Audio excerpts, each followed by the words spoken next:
Radio Sol 106.3 FM.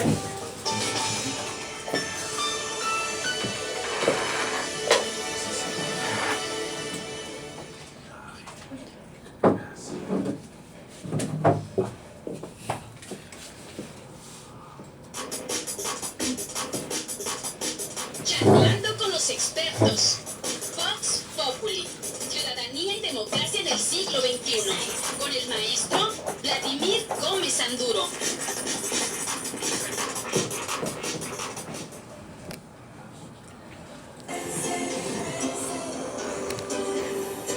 Pues continuamos aquí en Confieso que he leído en este tomo número 43. Ya está aquí nuestro colaborador estrella de los miércoles, Vladimir, que bienvenido.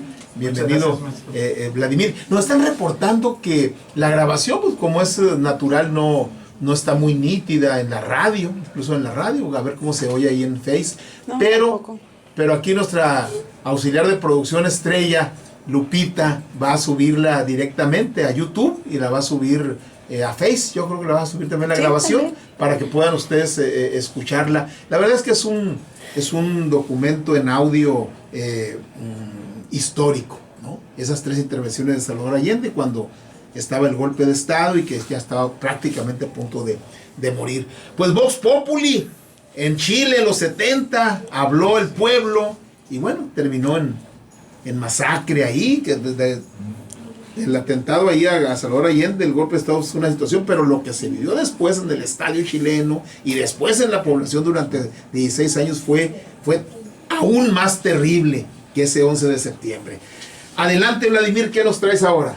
Pues antes que nada, pues venía escuchando precisamente los audios estos, nunca me había tocado escucharlos, y la verdad es impresionante. Es impresionante la manera en que impacta. O sea, es diferente cuando uno lee respecto a la historia sí. del golpe de Estado en Chile, y ya escuché los audios, ya es otra cosa.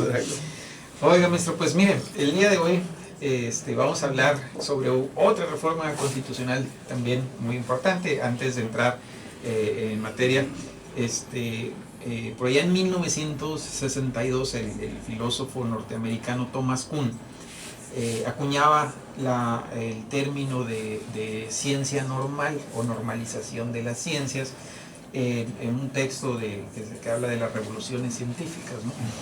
Con este digamos término él se refería a ese proceso donde las comunidades científicas de las que él hablaba llegaban a esos grandes acuerdos con los cuales se podía seguir construyendo. A partir de esos grandes acuerdos científicos se podía seguir construyendo el conocimiento de las diferentes ciencias. Retomo este término del epistemólogo, más concretamente Thomas Kuhn, porque es un concepto que se ha trasladado pues, a otras disciplinas, la ciencia política, la teoría de la democracia. Y en materia de democracia también hablamos de que la democracia empieza ciertos procesos de normalización cuando ciertos temas van alcanzando esos grandes consensos de los cuales pues, podemos seguir construyendo hacia adelante. Y uno de esos grandes temas es precisamente el tema de los derechos políticos de las mujeres. Actualmente, no solamente en nuestro país, en todo el mundo, uno de esos grandes consensos, digamos, que existe en materia de teoría de la democracia es cómo atender y cómo debemos abordar el tema de los derechos políticos de las mujeres. Parece que es sencillo porque pues, desde el principio de las constituciones liberales se estableció la igualdad entre hombres y mujeres, la igualdad política entre hombres y mujeres, y entonces parecía tan sencillo como un arreglo normativo de esta naturaleza como para lograr esa igualdad en términos reales. Pues realmente no fue así. Un ejemplo muy ilustrativo de esto de lo que estamos hablando es la reciente reforma constitucional de junio de este año, de junio pasado, que habla sobre la equidad de género, precisamente. Es una reforma que se le denominó paridad en todo. Es un nombre que le dieron los medios de comunicación. Los medios de comunicación son muy buenos para nombrar los Para etiquetar. Para etiquetar las cosas. Efectivamente, el nombre de la reforma, no sé ni cómo se llama, ¿no? Pero el nombre con el que se conoció es el que paridad en todo, porque se refiere precisamente a el hecho de que todos los puestos públicos tienen que ser repartidos de manera paritaria, es decir, 50-50.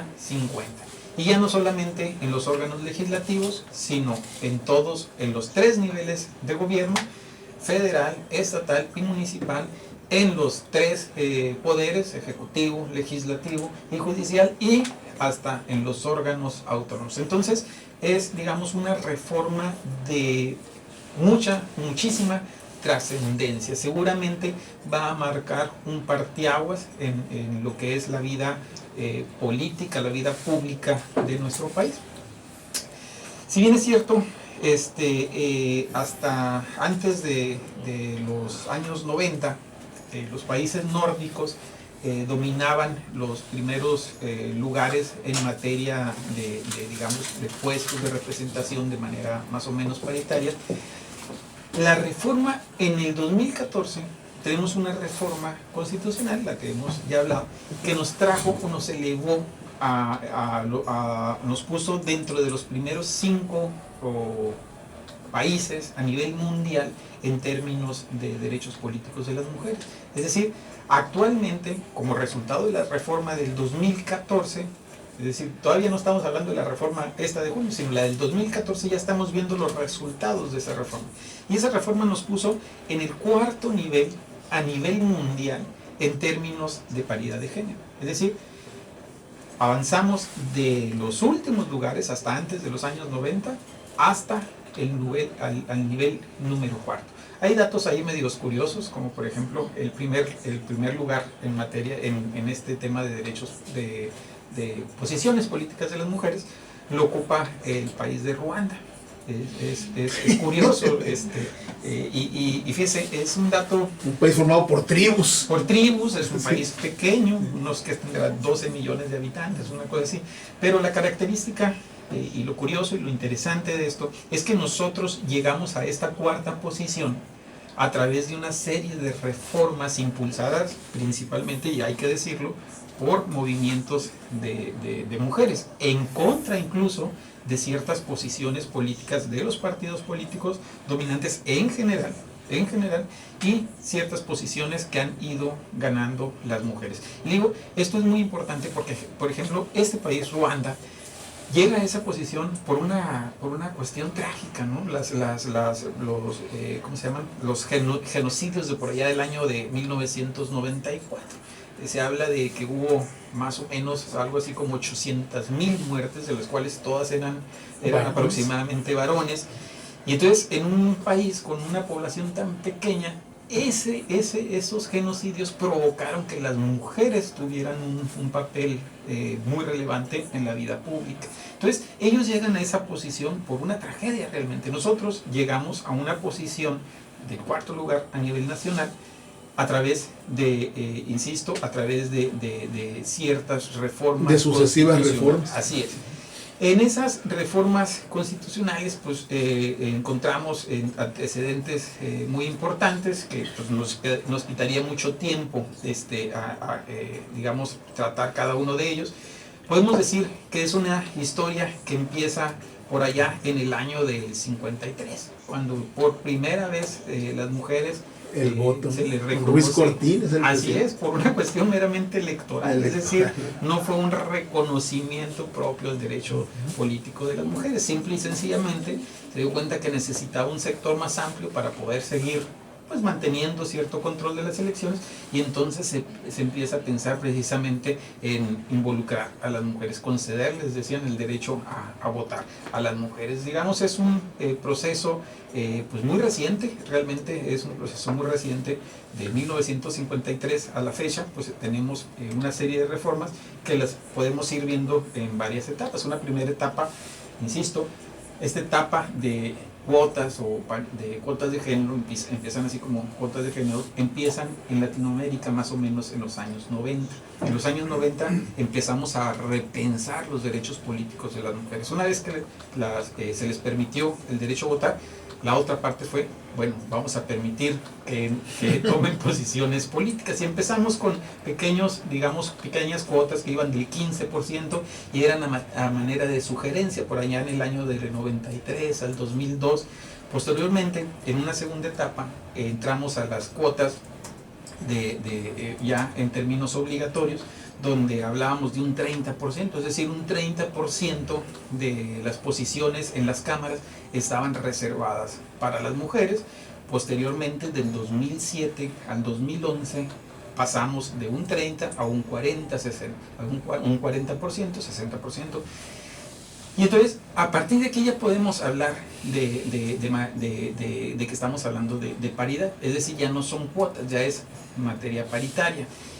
Pero en el 2014, finalmente, tenemos la reforma constitucional que obliga a que todas las posiciones de la Cámara de Diputados, la Cámara de Senadores, sean ocupadas en 50-50.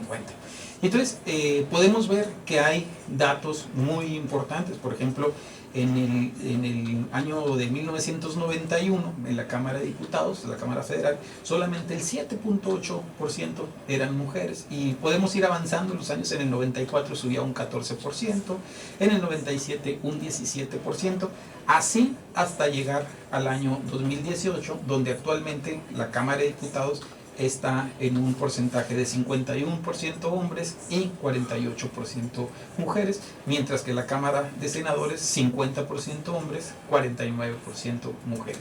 Es decir, hemos alcanzado a través de la vía de las reformas constitucionales y legales el ideal de 50-50. Y se ha traducido... Hago un paréntesis aquí, David, y ahorita continúas con la secuencia muy interesante que traes. No más para comentar lo siguiente. Hubo un intento de Lázaro Cárdenas. Lázaro Cárdenas le concedió el voto a las mujeres, pero solamente en el ámbito municipal, en los años 30, 36, 38, por ahí, ¿no? Y después se abandonó, ya con Miguel Alemán se abandonó y todo, hasta que se da. Hasta el 53. Exactamente. Y otra situación interesante, la ley obligaba, por decirlo así, a los partidos políticos a postular, ¿sí? Son 300 distritos en el país, ¿no? 150 fórmulas de mujeres y 150 fórmulas de varones. Ahora, ¿quién iba a ganar? Y por eso es que, a pesar de que era paridad, no se alcanzaba, a pesar de que... ¿Por qué? Porque entonces el que ganaba era hombres, ¿no? Así es. Y ahí sí, ni modo. Incluso hubo una... Pues el tema de las Juanitas. Para allá. Hubo una resolución del Tribunal Electoral enmendándole la plana al Tribunal de Morelos, porque el Tribunal de Morelos quería a fuerza hacer 50-50 ya en la Cámara. Entonces el tribunal le dice, no, le dijo, la obligación constitucional es que se postulen. Ya si la gente, el ciudadano, claro, vota o no, esa es otra cosa. Y fue un camino muy sinuoso. Eso que dice de las Juanitas, a ver, comenta, y ahorita sigues con tu... pero comenta lo de las Juanitas. ¿Cómo el varón, y con la complicidad de mujeres, se trató de torcer esta situación? ¿Cómo fue? Efectivamente, antes del tema de las Juanitas, digamos, cuando hablamos de que ha sido una lucha principalmente de las mujeres y ha sido casi en contra de los hombres, el tema de las Juanitas es muy emblemático en este caso. Es decir, el tema de las Juanitas es aquel caso donde el candidato de, no me acuerdo qué alcaldía era, donde postulan un hombre y posteriormente le obligan a renunciar, ¿no? Y se da un fenómeno donde entonces, como la ley los obligaba a los partidos políticos a postular... Fue en Iztapalapa. En Iztapalapa. Sí, el Juanito. De apodo Juanito. De apodo Juanito. Y de ahí se retoma, ¿no? Le dicen, tú vas a ser el candidato, pero cuando ganes, renuncias. Entonces... López Obrador obliga a Juanito a renunciar. Para que Clara Brugada sea en ese tiempo era delegada en Iztapalapa. Entonces, ¿qué ocurría en la Cámara? En ese caso fue al revés, ¿no? Porque el término Juanitas fue al revés. En realidad, como a los partidos se les obligaba a postular hombres, a postular mujeres, perdón. Entonces postulaban mujeres, al suplente lo ponían hombre, y entonces cuando llegaban las hacían renunciar para que llegaran una trampa. De hecho, mucho de este camino y mucho de estos avances en materia de derechos políticos de las mujeres lo ha ido, digamos, fortaleciendo los criterios del tribunal. Realmente el tribunal se ha constituido así, los tribunales en materia electoral se han constituido como tribunales de avanzada, cerrando la puerta en este tipo de cosas, diciendo, ¿sabes qué? Estamos hablando de una violación a la ley, ¿no? Es decir, no le hagas al loco, pues, o sea, a final de cuentas el objetivo muy concreto es este. Fíjate, te voy a contar una anécdota que tiene que ver con esto. Hay un amigo mío, del PRD, Rufino, de Oaxaca, que una vez estábamos delegados en Baja California, y yo le digo, a ver, Rufino, ¿cuáles son las fuentes del derecho? Ya me dijo, ¿no? Que la jurisprudencia, que la costumbre, le digo, y Rufino. ¿Pero por qué? Entonces le recordé lo que él hizo. Fíjate, el PRD fue de los pioneros, ¿eh? El PRD puso la paridad de género, ¿sí? Antes de que fuera constitucional y antes de que fuera legal. El PRD en sus estatutos. Empezamos con el 20%, el 30% y llegamos al 50% muy pronto. Y hubo algunos varones entre los que me cuento que luchamos, y al ratito voy a contar otra anécdota aquí en Sonora. El punto es de que pues, no se vigilaba que tenía que ser dos mujeres. Entonces Rufino, ¿sí? Que iba a ser candidato a diputado federal, ¿sí? y que ya no alcanzaba la cuota, entonces puso a su esposa de propietaria, candidata, ¿sí? Y él se puso suplente, ¿no? Y después, cuando ya llegaron a la Cámara, su esposa propietaria y el suplente, logró que el gobernador de Oaxaca, que era del PRI, José Murat, un bagazo de primera, ¿sí? Creara la Dirección General de la Mujer y nombrara a la esposa de Rufino directora.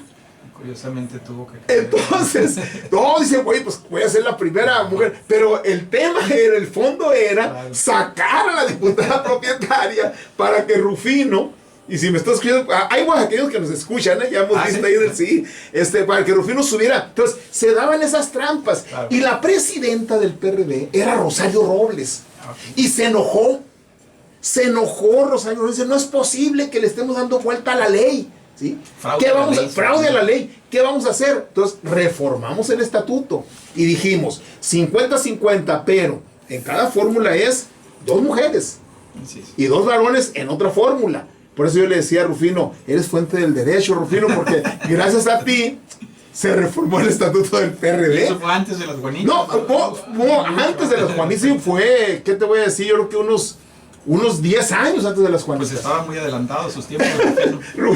Sin duda. Perdón por la discreción, pero que tiene que ver con toda estos tropiezos, pues que a veces la ley dice una cosa, pero algunos le buscan para brincarla, ¿no? Claro, efectivamente. Y ahorita que sigas, un ratito te voy a interrumpir otra vez porque voy a contar una anécdota de un gobernador de aquí que buscó la manera también de burlar eso, pero ahorita se los platico. A ver, bien. Sí, efectivamente, decía, una cosa ha sido las reformas que hemos tenido a nivel constitucional y a nivel legal, pero a final de cuentas siempre ha habido cierta resistencia, y casi puedo decirlo, es una resistencia natural de los partidos políticos, y es generalizada, ¿eh?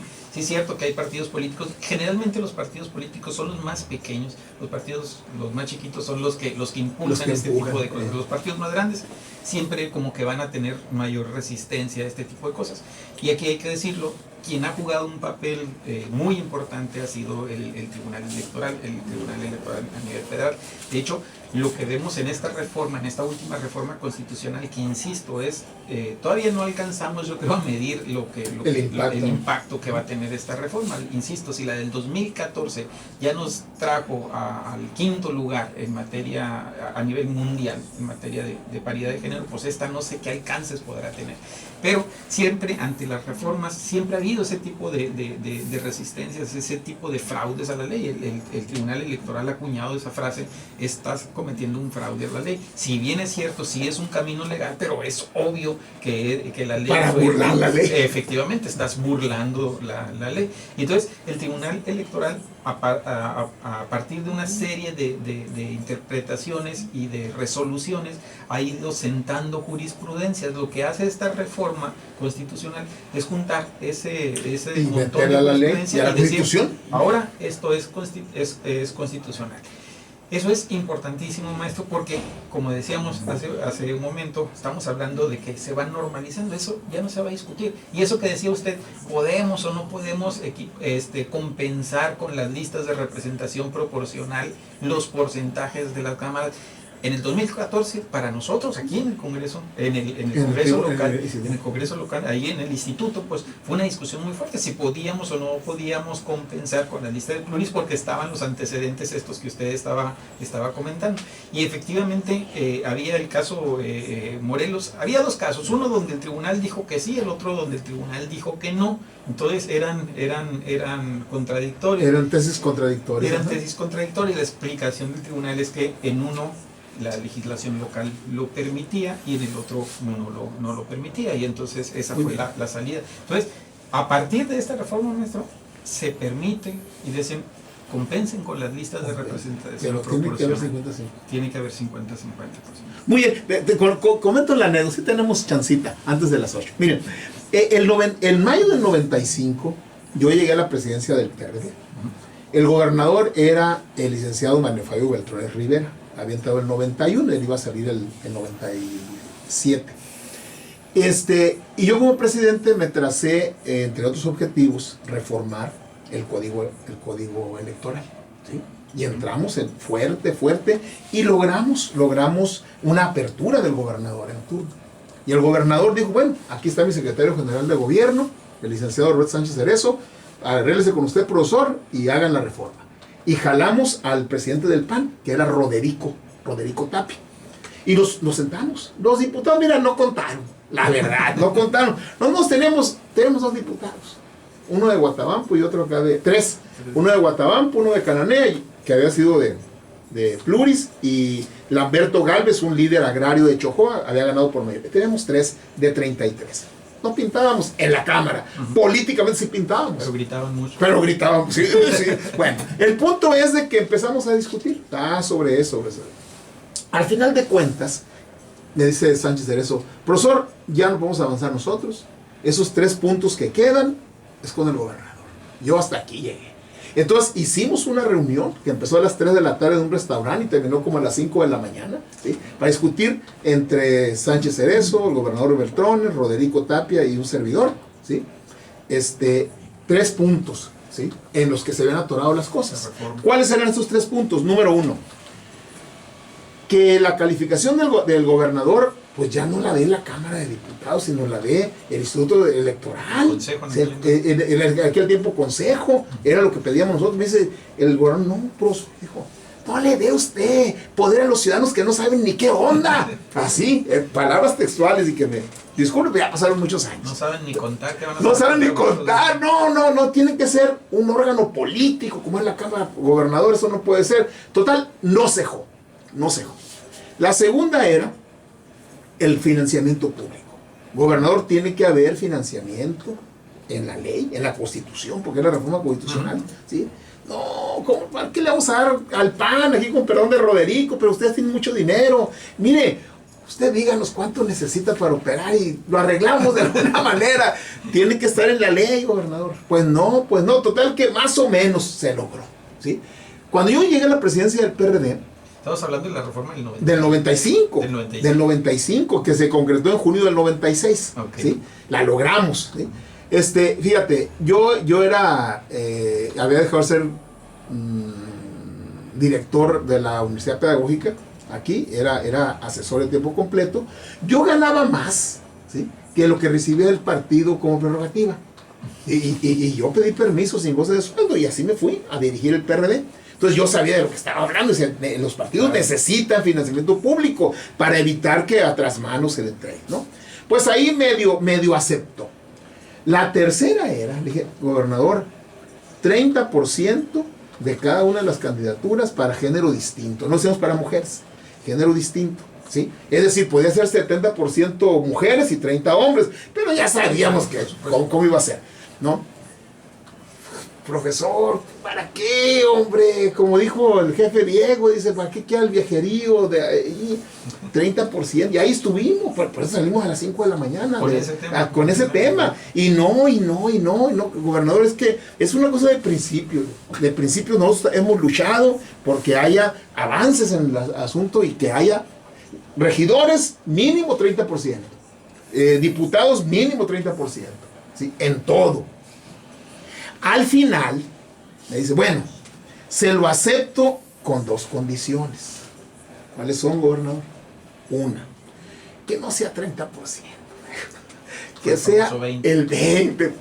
Es histórico el 20%. Es histórico el 20%. Fue la primera, a nivel nacional, y eso lo logramos nosotros. Okay. Nosotros lo logramos. Que sea el 20%, me dice. ¿Y cuál es la otra, gobernador? Que digamos que yo lo propuse. Bueno, le digo, a ver, gobernador. Gobernador, pues, mire, está bien. O sea, ya abierta la puerta, Vladimir. O sea, bueno, yo quería el 30. Se fue el 20, al rato va a ser el 30, ahorita es el 50. ¿Sí? Y cuando mis amigos perredistas varones me criticaban, yo le dije, hagámoslo porque al ratito los del 30 vamos a ser los varones, ¿sí? Los 70 van a ser las mujeres, cuidado, ¿sí? Entonces, pues, órale, pues le acepto 20% y no tengo problema. Yo no iba por las palmas ni nada, ¿no? Yo iba por el avance y le digo, dígate usted. Y el gobernador hizo una gran reunión, ¿sí? Sí, citó a todas las lideresas del PRI, del PAN, del PRD, de los movimientos cívicos, ¿sí? En el Palacio, una cena, ahí estaba lleno de mujeres, donde anunció que él había logrado hacerlo. Es interesante. Así describe la historia. Así es. ¿Qué más? ¿Con qué concluir? Porque ya no nos van a... Pues concluimos con como iniciábamos, y insisto, es muy positivo que, por ejemplo, esta anécdota es bien enriquecedora porque habla precisamente de cuál ha sido la batalla, y Sonora ha sido digamos, pionero en materia de temas de género. Y lo que acaba de aquí contar, pues ilustra muy bien cuál ha sido precisamente la batalla que se ha dado en materia de paridad de género. Pero actualmente, en estos momentos, la próxima elección que haya, son temas que ya no se discuten.